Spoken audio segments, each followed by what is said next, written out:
오늘은 저희 오펜하이머 리뷰하는 날이죠. 네.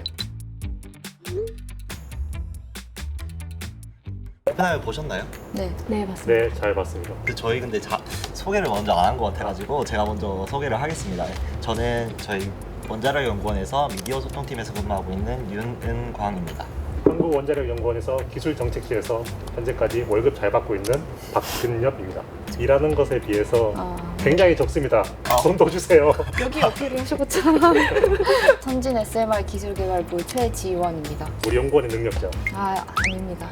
하지만 재밌게 지내고 있습니다. 네, 아래를 보세요. 안녕하십니까. 스마트 개발단에서 근무하고 있는 정서연입니다. 세 분이 다 오펜하이머 재밌게 보신 걸로 알고 있는데 혹시 뭐 총평 같은 거 있으실까요? 제가 생각하기에는 오펜하이머가 굉장히 과학적인 영화라기보다 그 사람의 일대기를 소개하는 영화라 약간 지루한 면도 없지 않아 있는 것 같거든요. 어떻게 생각하세요? 크리스토퍼 놀란 감독 자체가 굉장히 다양한 범위의 영화를 많이 만드는 걸로 알고 있어요. 근데 이번 오펜하이머 영화는 조금 더 그런 배경보다는 오히려 말씀하신 대로 그 오펜하이머라는 그 인물에 굉장히 집중했던 영화라고 생각되거든요. 그래서 이전의 영화 뭐 테넷 같이 액션 영화보다는 인물 중심의 영화 굉장히 재밌게 봤습니다. 오펜하이머는 그러니까 실험적인 거를 잘 했다기보다 되게 이론에 빠삭한 그런 그 이론 전문가였잖아요. 연구자분들은 약간 어떤 편이 많으세요? 실험 쪽을 잘 하시는 분이 있고 또 이론을 많이 하시는 분들이 있을 거 아니에요? 저는 학위 할 때도 네. 실험 위주로 했었고요. 왜냐면 저도 수학을 잘 못해서 오펜하이머와 공동선이 오펜하이머와 박근영 렛츠고. 그렇게 하면 조회수 많이 떨어집니다.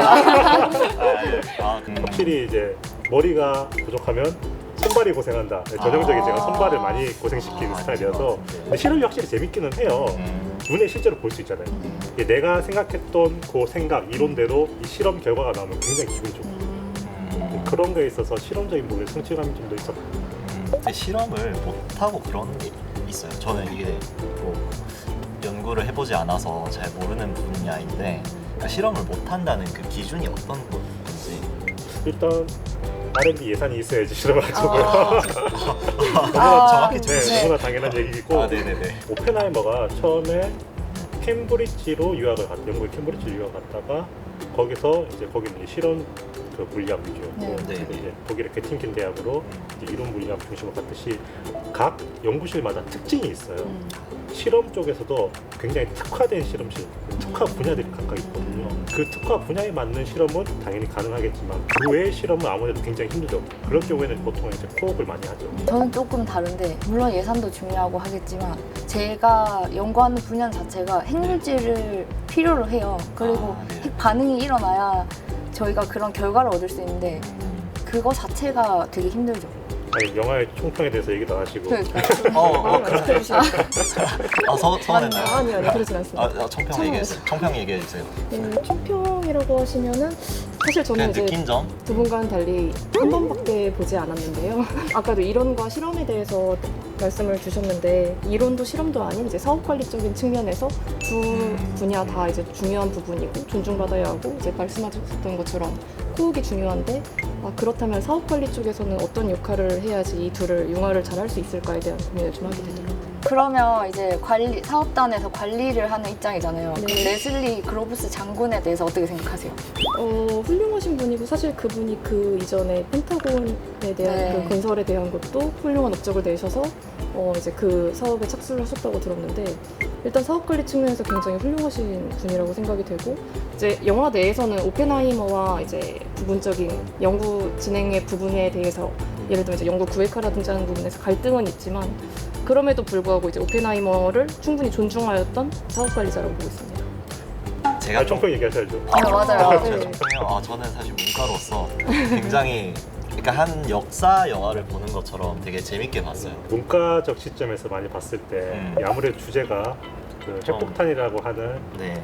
그런 원자 계열의 물리학을 다루다 보니까 네. 핵분열, 핵융합, 아. 양자 이런 용어에 대해서 익숙하시고 이해가 좀 쉬우셨나요? 그때 약간 귀 닫고 있긴 했는데 뭐 공부를 하고 가셔야 됩니다. 영화를 보면서 인상 깊었던 부분도 있을 거잖아요. 아무래도 저희가 원자력 연구원에 있다 보니까 이 원자력의 시초 네. 아. 엘리코 페르미가 만들었던 시카고 시카고 파일. 파일. 맞아요, 맞아요.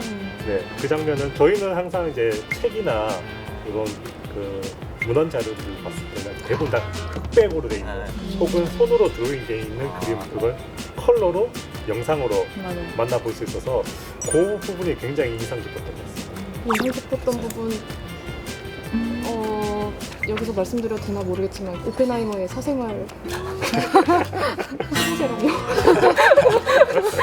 이게 또 이제 인상 깊긴 하죠. 아. 인상 깊은 부분이긴 한데 예. 아무래도 이제 과학에 관련된 영화다 보니까 중고등학생 자녀분들과 가시려는 분들이 있을 수 있는데 좀 그 주의를 하셨으면 실제로 좋겠습니다. 약간 환기를 시킬 겸 네. 제가 영화를 보면서 또 궁금한 게 있었는데 그 오펜하이머가 보면 그 자기가 잠이 들었을 때나 뭐 어떤 공상에 빠져 있을 때 그 양자 세계를 상상을 하잖아요.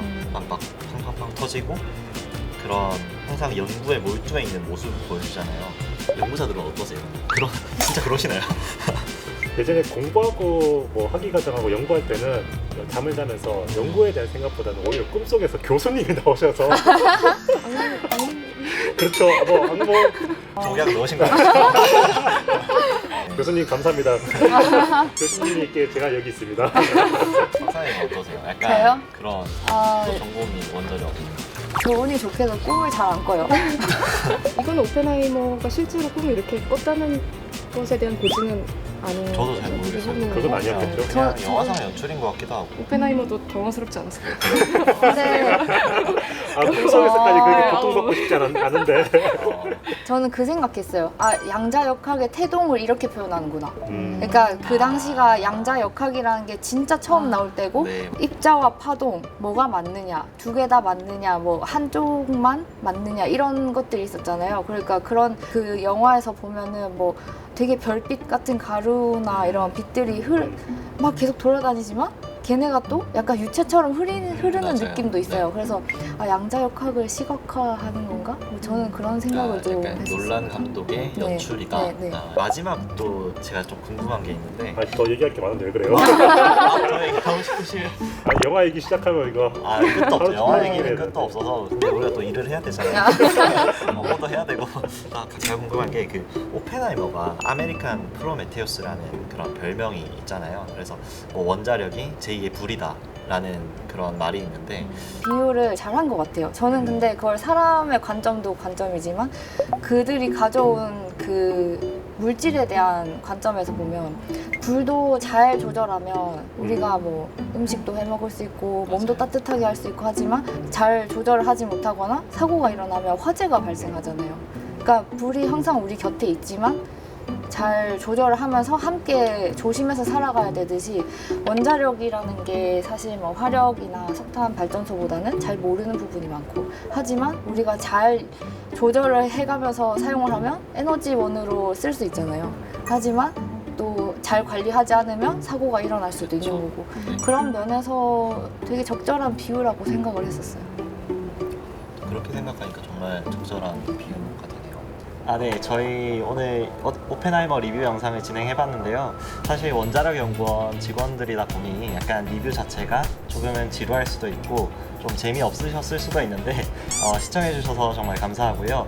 즐거우셨으면 과학하는 원행 채널 구독! 좋아요, 알림 설정까지 부탁드려요. 부탁드립니다.